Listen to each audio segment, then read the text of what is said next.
Neighbors, hello, hello. Following this week's theme, we're going to do another Japanese home cooking dish. How many of you guys like salmon? Growing up, I usually had it two ways. If I go to a friend's house or if I see it at a restaurant, it's usually grilled salmon with some lemon, salt, and black pepper. Or number two, teriyaki salmon. But today, I'm going to show you option tres. And this works especially well if you regularly eat rice. It's going to be very simple cooking, but the taste is a little bit refined. It's not something you'll see in a school cafeteria, okay?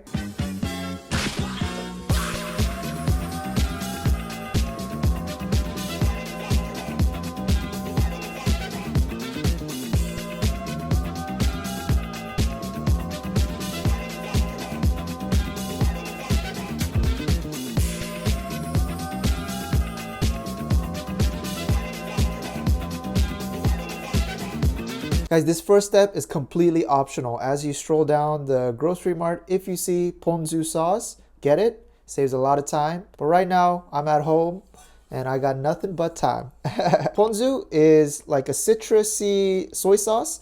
It's very refreshing. You can use it as a dip for sashimi, freshly grilled meat, and even like soba noodles. So it's very versatile.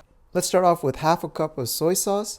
By the way, this ponzu sauce is from Just One Cookbook. Tried a few. This one was nice. Then we're going to get some lemon zest. I would say about a tablespoon's worth. And then typically ponzu sauce is made from the yuja, which is citron fruit. But citron is very hard to source. It's seasonal. So we can combine these two knuckleheads together. We want 6 tablespoons of lemon juice. I might need another one. Just squeeze this in. Just smelling this. When's the last time you've had a freshly squeezed lemonade? The only place to get that is at the mall. And if you get lemonade, then you're going to get one of those Cinnabons. Then you're going to regret it. And we're definitely going to need 2 lemons. All right, that's 1. 2 lemons is perfect. That's 6. Good. All right, guys. And then we need around 2 tablespoons of orange juice, freshly squeezed orange. This is going to provide some sweetness. There's 1, 2. Then we're going to use some mirin, which is rice wine. All right, it's not rice vinegar, rice wine. 2 tablespoons. That's 1. Medium, for those who don't know, it's a little bit sweet. It's very sweet with a little bit of tartness. It's 2 tablespoons. All right, guys, then give this a quick mix. Whee! Can I put? No. And now we're going to add umami. A half cup of dried bonito flakes, also known as katsuobushi. This is what Japanese usually make to make their stock broth. All right, and then some dashima pieces about the length of your hand. Put them in. Then let's just cover this bowl with plastic wrap and place in the refrigerator for 1 day or overnight. All right, the next day, we're here. Let's grab our sauce. Good. Taste a little bit. Oh, that's nice. Put it through a strainer. We just want that nice liquid. And let's just transfer that into a nice looking bowl. All right, homemade ponzu sauce. We can use this again for a dip for sashimi. I'm going to transfer this later after this recipe to a mason jar. Key ingredient.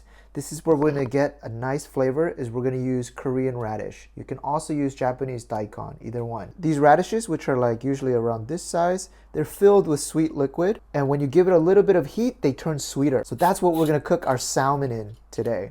Pretty interesting, no? Use these bigger holes. If you use like the really small ones like this, which I tried, it turns into all liquid. Keep going. All right, and you see that texture right there? That's what we're going to eat our salmon with at the end. And it should have a little bit of juice as well. We're going to use that as our broth. For our garnish, we're going to use some green onions.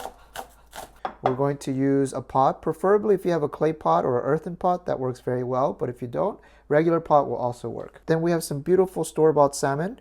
Looks like at the market, they had split it in half and then just simply open it up.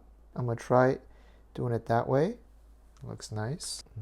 All right, something like that. Then we'll put in the grated radish.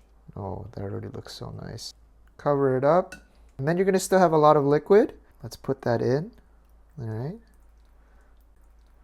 Put that all in. That looks beautiful. We want this on a low heat. And that salmon is going to cook in that broth like that. And from here, we say bye-bye, night-night.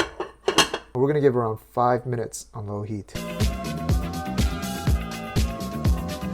Shall we take a look?